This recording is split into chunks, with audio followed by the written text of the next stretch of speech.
ज्या ज्या लोकांच्या हाताखालून हा रस्ता गेला त्या हरामखोर अधिकाऱ्यांवरती कठोर कारवाई। जय जिजाऊ इन्कलाब। मी इंजिनियर तुषार उमाळे, प्रदेश संघटक संभाजी ब्रिगेड महाराष्ट्र।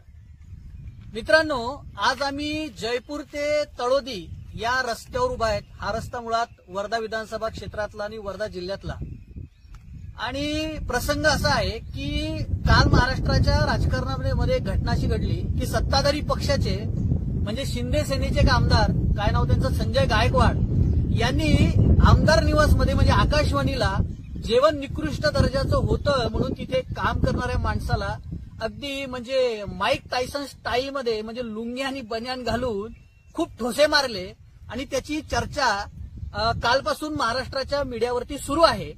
आता माझा सत्ताधारी पक्षाला प्रश्न असा आहे की तुम्हाला जेवण आमदाराला निकृष्ट दर्जाचं मिळतं म्हणून तुम्ही थेट तिथल्या लोकांना तुम्ही मारहाण करता, म्हणजे कायदे मंडळाचा सदस्य मारहाण करतो।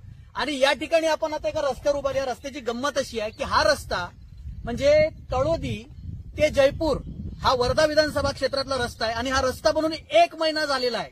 आणि जर तुम्ही जेवण निकृष्ट आहे म्हणून लोकांना मारहाण करता तर तुम्ही आम्हाला काय काय निकृष्ट देता? तुम्ही शिक्षण निकृष्ट देणार, आरोग्य सेवा निकृष्ट दर्जाच्या देणार, आम्हाला रस्ते देणार। आता हे रस्ते बघा, हा रस्ता बनला 1 महिना झालेला आहे, आम्ही आता उखडलेला आहे। कंत्राटदाराने, काय नाव त्याचं, मिश्रा म्हणून काही कंत्राटदार आहे, त्याला काय ओळखत नाही मी।